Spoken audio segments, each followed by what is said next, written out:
Hi everyone, I hope you're doing well. Andito na naman ako guys sa garden. Papakita ko sa inyo kung paano ko linisin yung mga hydrangea. Come on, let's start because it's windy and cold. Unahin natin itong linisin.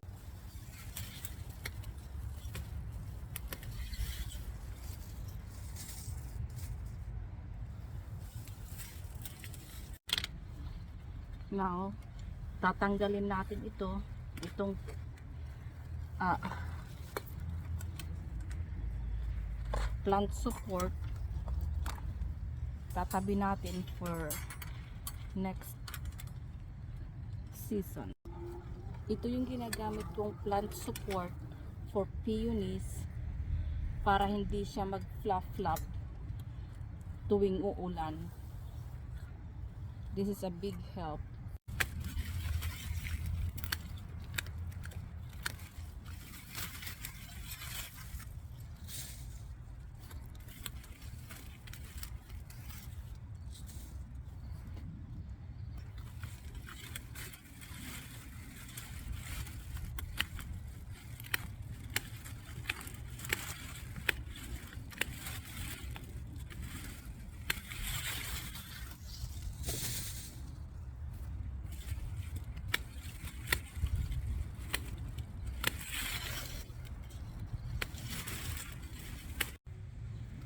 Nagpalit lang ako guys ng ng damit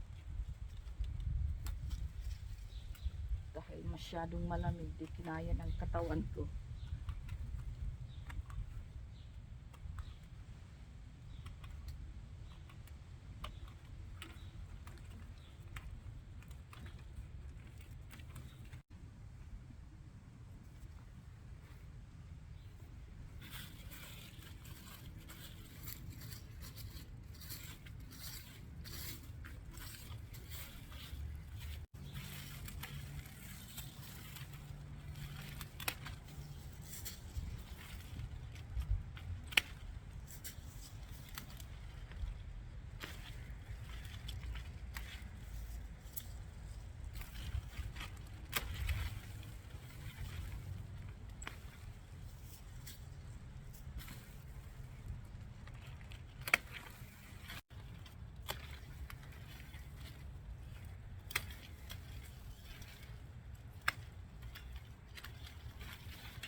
Ipapakita ko sa inyo guys.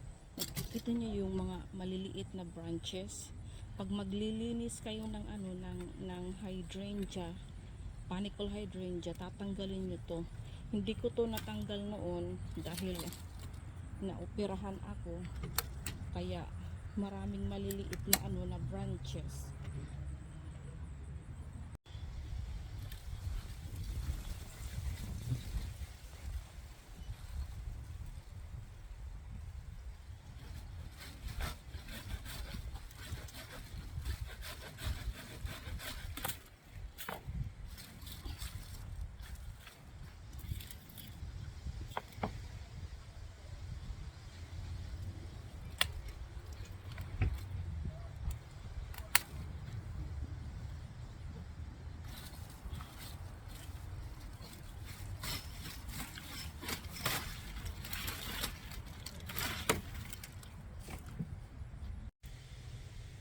Nakikita niyo to guys, pag walang support yung yung panicle hydrangea ninyo, ito yung mangyayari.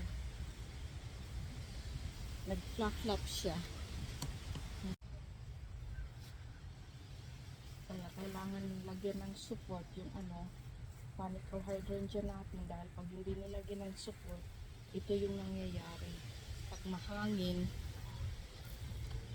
ikita niyo yan, ito, lalo na kung umuulan, dahil nabibigatan sila sa kanilang bulaklak. So ang tendency, nagaganon sila, humahalik sila sa sa ground.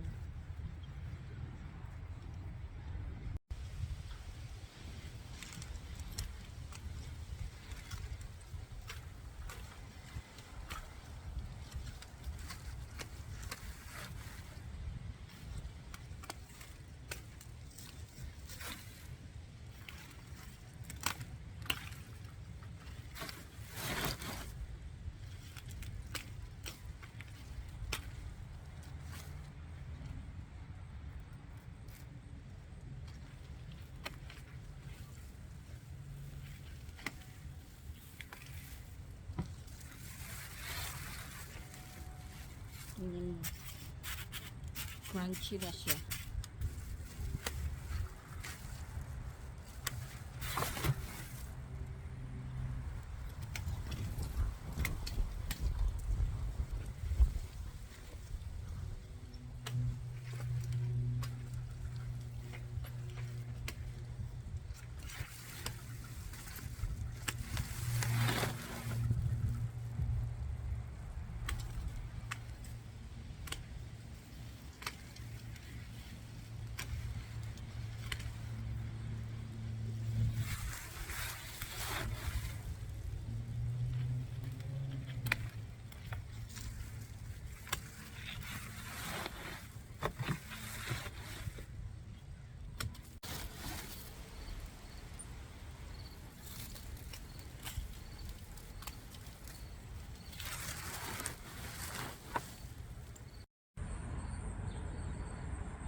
Ito guys, yung limelight, natanggal ko na lahat yung yung lahat ng bulaklak niya. Ngayon naman lilinisin ko, dahil maraming mga maliliit na na branches na hindi ko ito na asikaso noon. Ewan ko kung nakikita nyo, lahat ng maliliit na na branches, tatanggalin ko yan every time na uulan. Mag flap yan, dahil hindi masyadong stable yung niya, yung branches niya.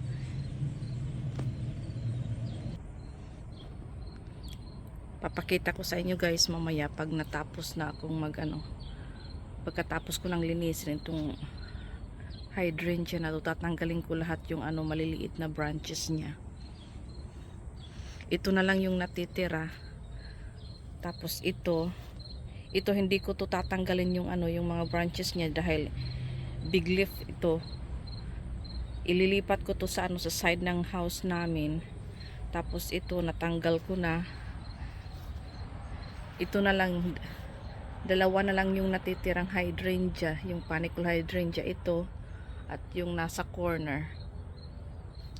Yun na lang sila dahil itong big leaf na to, itong dalawang big leaf, hindi ko yan lilinisin dahil itra-transfer ko yan sa sa gilid ng bahay namin. Update ko kayo mamaya guys.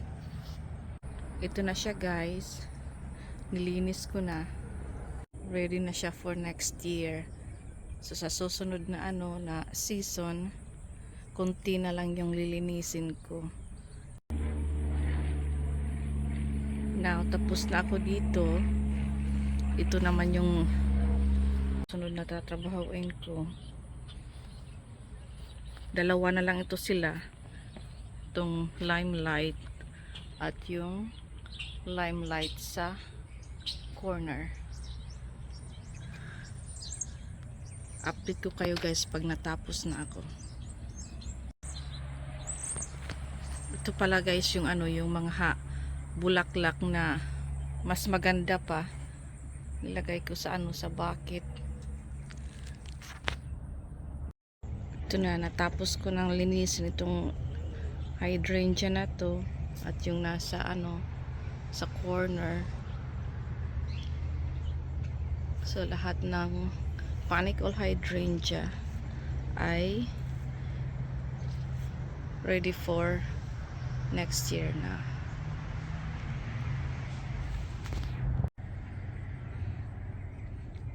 At ito lahat yung nakulikta kong bulaklak, nilagay ko sa sa dalawang bucket. Alright guys, that's all for now. Thank you for watching. God bless.